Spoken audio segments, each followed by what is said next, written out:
going on, guys? Welcome back to my channel. This is Leo's Nerd Talk, and today we're going to be talking about The Fall Guy. So let's get into that. Hi, my name is Leo, and if you guys like talking about anything movies, TV shows, video game related, or just anything nerdy, you have come to the right place.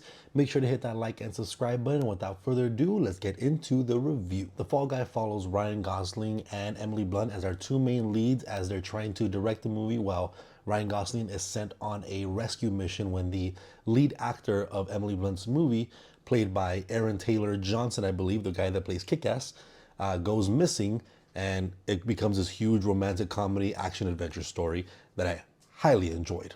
And now it's time for everyone's favorite segment. Maybe not everyone's, but at least one of my favorite segments. That is Bucket Review. Alrighty, so with this popcorn bucket review, this has a combo set where you have a cup and a popcorn bucket. Now, on the bucket itself, pretty basic.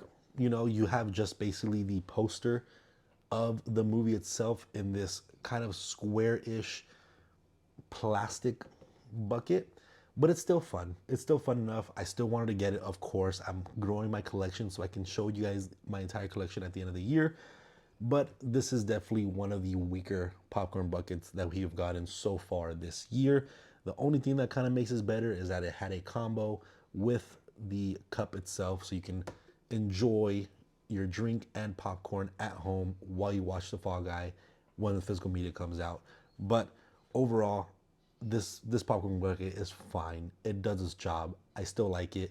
I like the movie. If I didn't like the movie, this popcorn bucket would definitely suck. But since I do like the movie, it gives a little bit more points. But overall, it's okay. Now, without taking too much more of your time, let's go ahead and get straight into the pros for me. And I just absolutely love the setup of this movie.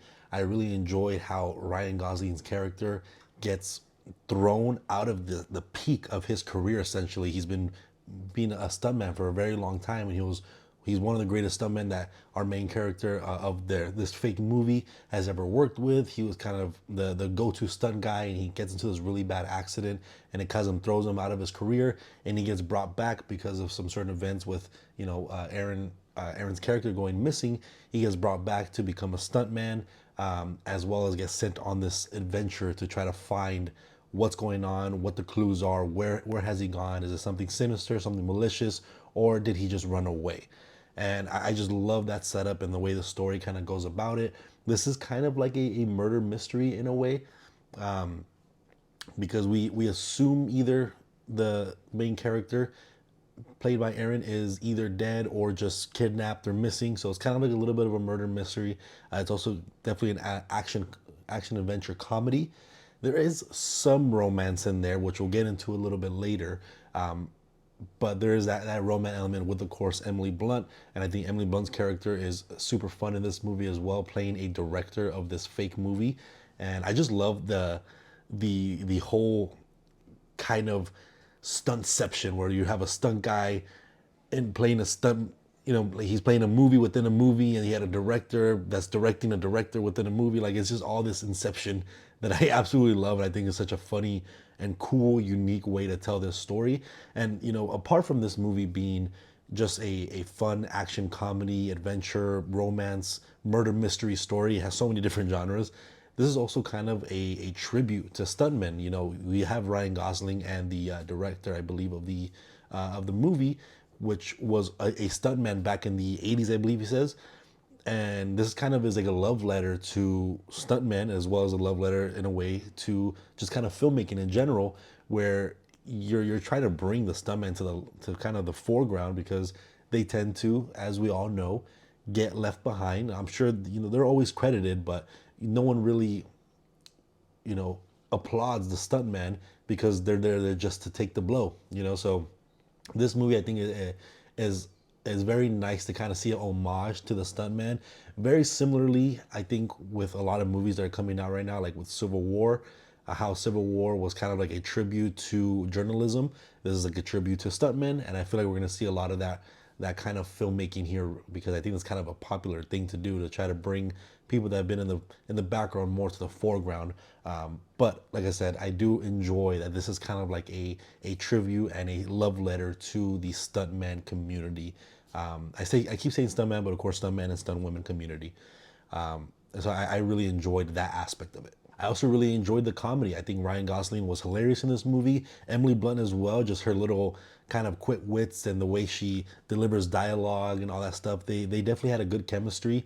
Like I said, I'll get a little bit more into it later, but I definitely think there was a lot of good comedy that definitely landed for me. It was definitely a funny movie that had a lot of good laughs throughout the entire time. Like I said, Ryan Gosling, he's just like Glenn Powell, he's kind of like at the top of his game where you're just seeing him in everything. And after coming the right off of Barbie, coming into this, I think he definitely portrays this stuntman action comedy hero very, very well. And I really enjoyed Ryan Gosling as an actor. I also really enjoyed the fake movie that they're making here. There's a lot of cool aspects of it, but one thing, I'm not sure if I'm the only one that kind of noticed this. However, there's a lot of things in this fake movie that they're making that reminds me a lot of Dune, like and I'm sure that's what they're going for, because our main character that's in this fake movie, played by Aaron Taylor Johnson, his name in the fake movie is Dune, I believe. And there's like some dialogue that sounds like Paul Atreides dialogue in Dune Part Two. There's even like a score that goes over that sounds like the Dune score. So I think it's the kind of imagery that they depict of other movies, as well as they speak about a lot of different pop culture movies. So like I said, this is kind of like again, love letter to filmmaking in general and film in general, more so stuntman, but just in general to film. And I think having that kind of tribute of that, it was just a fun thing to see that like this fake movie that they're making is very reminiscent of other movies, and I really enjoy kind of seeing that, as well as all the other events are happening. And of course, a movie about stuntman, we had to talk about all the stunts, and all the stunts are done very, very well. Which again, I think is kind of funny how this is kind of like stuntception. There's a lot of Inception where Ryan Gosling is playing a stuntman, but there's a stuntman playing him doing a stuntman. So I thought that's kind of funny. But there was a lot of cool stunts here, a lot of explosions and jumping in the air, flying cars off of hills and falling down buildings. So there's a lot of cool, fun, unique, tense moments in the movie, whether you're in the actual set of this fake movie or in the actual real world where he's trying to solve this mystery. That all the stunts were done very well, and they're very tense and action packed, and I just really enjoyed the action adventure side of this movie as well, alongside with all the comedy. And this is just one of those movies, those blockbuster movies, that's just a fun time to watch. It's again one of those popcorn movies that you can throw on, have a good time, have a good laugh. Don't read too much into it. Just have a good, fun time with this movie. Amazing characters, amazing action, some great comedy, and it's just a fun family movie that you can enjoy whenever. I'm definitely excited to see this movie again once it comes out on physical media. I absolutely love this film. But even though there are so much that I liked about this movie, there is still some cons with, of course, this movie, which let's go ahead and get into that right now. So I kind of mentioned a little bit, the romance aspect of this movie didn't really work for me. I do think that Emily Blunt and Ryan Gosling had definitely a great chemistry as two characters within a movie. I didn't fully believe the romance side of it. As like friends and co-stars and just being really close with each other, I can definitely believe it, because they bounce their chemistry off of each other, their lines, and that's where a lot of the comedic relief kind of comes from, them just bouncing their lines off of each other. The romance side felt a little weak, where I never really believed that any of them really liked the other person. That part, for some reason, I don't know if it was just me or if you guys probably agree with that, but the romance aspect of this movie didn't really land for me. I thought it kind of more made sense if they were like a buddy cop type of style, where they're just really close friends. They know everything about each other, and that's about it. If the romance was out of it, this movie would have done just fine.